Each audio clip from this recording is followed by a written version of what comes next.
والله لو السجق ببلاش عندك جزار مش ممكن اشتريه. تعالى اقولك على احسن طريقة للسجق تعتمديها عندك بكل نظافة وتوفير في البيت هتعمليها لاولادك. على الاقل احنا ضامنين وشايفين وعارفين ايه اللي مدخلينه في مكونات السجق. عندك جزار ممكن هتلاقيه بيضيفوله فول صويا عشان يزودوا الكمية، وكمان بيزودوا البهارات عشان يغطوا على طعم السجق وبيلموا كل رتوش اللحمة. حتى لو انا شايفاها قدامي مش ممكن اخده من عند الجزار. تعالى اقولك على احسن طريقة للسجق هتعمليها بكل امانة وكل توفير، وهتخزنيه عندك وهتخرجيه عندك في اي وقت هينفعك في وقت الزنقة. معايا هنا كيلو لحمة، بيكون اللحمة حمراء وفيه كمان حوالي 100 جرام دهنة. لازم كيلو اللحمة يكون عليه كيلو جرام دوش من عند الجزار لو اديهالك حمراء، او تجيبيها مخلطة، والافضل ان انت تقطع القطعية تكون كيلو اللحمة عليه 100 جرام دهن. ومعايا ربع كيلو فلفل الوان احمر، لازم الفلفل الالوان الاحمر. هجيب عند الكبة وهطحن كمان عندي الفلفل الالوان طحنة ناعمة جدا. طبعا انا الفلفل الالوان هاخده بنسبة المية بتكون فيه عالية عن الفلفل البلدي. هضيف اللحمة على الفلفل واديهم ضربتين كويسين في الكبة عندي، بحيث ان هما ينعموا جدا مع بعض ويتجانسوا مع بعض كويس جدا في الكبة. طبعا انت ممكن تعملي الخطوة دي لو ما عندكيش كبة هتخلطيهم كويس جدا، بس هتاخد وقت شوية على ايديكي بحيث ان هم يتجانسوا كويس وينعموا كويس جدا، عشان بعد كده لما احطهم في الهان يكونوا سهلين معايا في الهانك بتاعي. خلصت كل كمية اللحمة، باقي كمية اللحمة هبدأ اضيف البهارات بتاعتي. هحط معايا معلقة كبيرة توم بودرة ومعلقة كبيرة بصل بودرة. وعندي هنا لو عندك بهارات كمان بهارات سجق بتكون جاهزة. بجيب معايا كيس من بهارات السجق جاهزة بضيفها عندي، بتجيبيها من عند العطار، ومعلقة ملح كبيرة ومعلقة فلفل اسود. وبعد كده هضربهم كويس جدا واخلطهم مع بعض بحيث ان هما يبقوا خلاص اندمجوا مع بعض، اللحمة مع الفلفل الالوان مع البهارات اللي انا حطيتها. ما تبلغيش قوي في البهارات عشان خاطر تحس بطعم السجق. هي احلى حاجه لو انت ما تضيفي لها بهارات سجق جاهزه بتدي طعم وتست حلو قوي. بس تجيبيها من مكان، يا اما تكون مكان مضمون ما بتكونش الحاجه متخزنه عنده، او بتجيبي الباكيتات الجاهزه اللي بتكون في السوبر ماركت وهتضيف طعم حلو قوي. هبدأ ان انا اخلطهم مع بعض كويس، الجزء اللي انا حطيت عليه البهارات والجزء اللي انا فرمته من غير البهارات بحيث ان هما يتجانسوا مع بعض. بعد ما انا بعجن هجيب معايا نص كوباية مية هضيفه عندي بالتدريج واعجن كأني بعمل عجينة بالظبط، بحيث ان هي المية دي بتسهل معايا لما باجي احشي، بتخلي في سلاسة كده في الحشو بتاعي بتاع السجق. لازم تضيفي نص كوباية المية، احنا قلنا عندنا الفلفل الالوان بتكون فيه نسبة مية، وبضيف على الكيلو حوالي نص كوباية مية. الهانك بتاعي ده بجيبه من عند الجزار متنضف، وانا كمان بنضفه كمان مرة وبنقعه في ميه وملح بحيث ان هو يبقى نظيف جدا بالشكل ده. عشان يبقى فيه سهولة عندك في الحشو بتاعه لازم انك انت تكوني حاطاه في المية بنفس الشكل اللي انت شايفاه ده. وطبعا ما انت ممكن تشيليه عندك في الفريزر عادي، وقت ما انت تحبي تستخدميه هتخرجيه. عندي هنا المفرمة الكهرباء والجزء الخاص بالسجق، هي معاها جزء خاص بالسجق.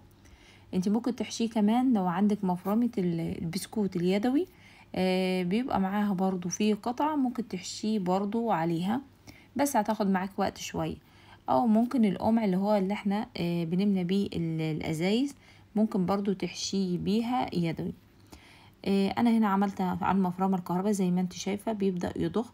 احنا لازم انك انتي الجزء الخاص بالسجق بيكون انا بكون بلاه مية كويس جدا، والهانك بتاعي بكون حاطاه في المية عشان يبقى فيه سهولة عندي وانا بحشي ما يتقطعش مني.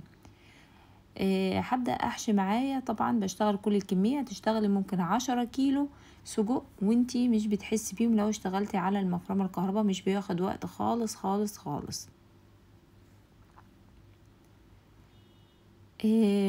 هخلص جزء جزء وهبدأ بعد كده اظبطه، بفرد السجق معاه بحيث ان هو ما يفرقعش بعد كده مني لما باجي اسويه.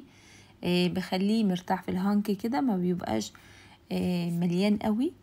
بعد كده انا كمان هنا هسيبه، هبدأ ان انا اربطه بعد ما بخلص كل الكمية بتاعتي. طبعا انت عايزة تعملي بقى كيلو 2 اكتر اقل عادي جدا. ممكن بعد كده هوريكي طريقة الحفظ بتاعته، هتشيليه وفي اي وقت هتخرجيه عندك وهتعملي هيبقى ما شاء الله هيكون طازة. السجق ده دايما من الاكلات المميزة، هو والكبدة والسجق والحلويات معروف طبعا.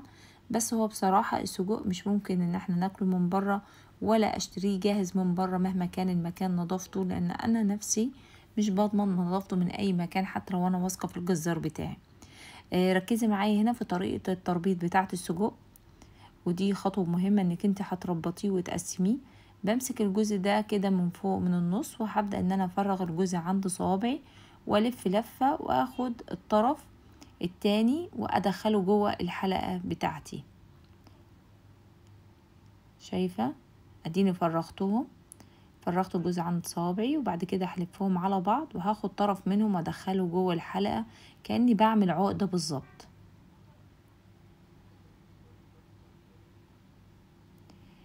الحبل كله انا باخده بطوله. طبعا الافضل ان انت لما تيجي تحشي السجق تاخديه حبل طويل عشان تعرفي تقسميه كويس لصوابع وتعرفي تربطيه، ما تخليهوش قصير، على قد ما تقدري خليه طويل. بفرغ الجزء، هقول كمان مرة، بفرغ الجزء اللي عند صوابعي كويس جدا، وبعد كده بلفهم واخد الطرف التاني وادخله زي العقدة من جوه. الكلام ده هشتغل معايا كل كمية، لو معانا 10 كيلو حرفيا هتخلصيهم في وقت قليل جدا لو اشتغلتي بالمكنة الكهرباء. وبعد ما بتخلصي الكمية هتربطيه بالشكل ده. طبعا السجق مش هينتهي على كده، طبعا احنا ممكن اقولك انك انت هتشيليه على كده، لكن هو الافضل ان عندي حلقة مجات عندي موجودة اي مكان في ضرفة المطبخ، او مهم حاجة عالية.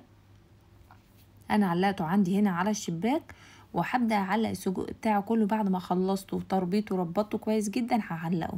هعلقه لحد امتى؟ هحط تحتيه بوله، بحيث انا ضايفه عندي، احنا قلنا الفلفل الالوان فيه ميه، وضايفه كمان نص كوبايه ميه. انا هسيبه عندي يتشمع عندي بحيث ان هو ينشف ويصفي كل الميه اللي موجوده جواه، لان انا مش هستفيد بيها بعد كده في التسويه. هياخد معايا 3 ساعات 4 ساعات. لو عملتيه بالليل خلاص غطيه بشاش عشان تضمني مفيش حاجة تيجي عليه. شايفين بقي ناشف وتشمع عندي، بقي كويس جدا. ولا احسن جزار هتجيبي من عنده السجق ده. وتخيلي بقى لو هو لحمة بلدي ومش متضاف لها اي اضافات تماما تماما، مش هتاخديه. طبعا في البيت هيكلفك ممكن اكتر. دايما بتلاقي اسعار السجق اسعار البرجر عند الجزار بتلاقيها اقل. ليه؟ لو كان سعر اللحمة 350 جنيه، بتلاقي اسعار المصنعات بتكون اقل. ازاي وليه؟ لو حسبتيها كده هتلاقي لو هو فعلا مستخدم لحمة صافي كاملة بلدي مش ممكن هيطلع بالسعر ده، لان هو دايما بيبيع السجق والبرجر واي مصنعات بتتباع بسعر ارخص من سعر كيلو اللحمة العادي. قلنا بعد ما نشف معايا هبدأ ان انا اقطعه معايا صوابع. التقطيع ده مكان الربط بتاعي بكل سهولة هيتقطع معاكي بالمقص، وهتبدأي انك انت تقطعيه عشان بعد كده نحفظه. عايزة تستخدميه على كده هتستخدميه على طول. والافضل ان انت لما تيجي تعملي سجق تستني لما تصفي منه كل المية ويتشمع معاكي كويس، وتبدأي ان انت تسويه. مفيش فيه ولا نقطة مية، هو على ايدي انا ماسكاه مفيش ولا نقطة مية فيه. هبدأ عندي اجيب الاطباق الفل وهبدأ ان انا احفظه عندي. هقسمه بقى على اطباق، كل طبق فيه مثلا نص كيلو، وبعد كده هغلفه كويس بالاسترتش وهشيله عندي في الفريزر. وقت ما انا هستخدمه هخرجه على طول يفك نص فكة كده، وببدأ بعد كده ان انا اعمله عندي بالطريقة اللي انا عايزاها. طواجن مكرونة بالسجق، ساندوتشات سجق بعيش بلدي، زي ما انت عايزة، او ان انت هتشوحيه وتستخدميه على بيتزا. المهم الطريقة اللي انت عايزاها بعد كده هتستخدميها. هغلفها عنده كويس جدا بالاسترتش. وفي الحالة دي ممكن لو انت عايزة تستخدميه على طول فريش هتستخدميه وتعملي اللي انت عايزاه، او هتحفظيه عندك في الفريزر وهينفع معاكي في اي وقت. لو وصلت معايا لحد هنا واول مرة تشوف القناة فعلي زر الجرس، اشتركي في القناة وفعلي زر الجرس وكومنت حلو كده زيك. واستنوني الفيديو اللي جاي، فيديو جديد وان شاء الله تستفيدوا حتى لو بحاجة بسيطة. مع السلامة.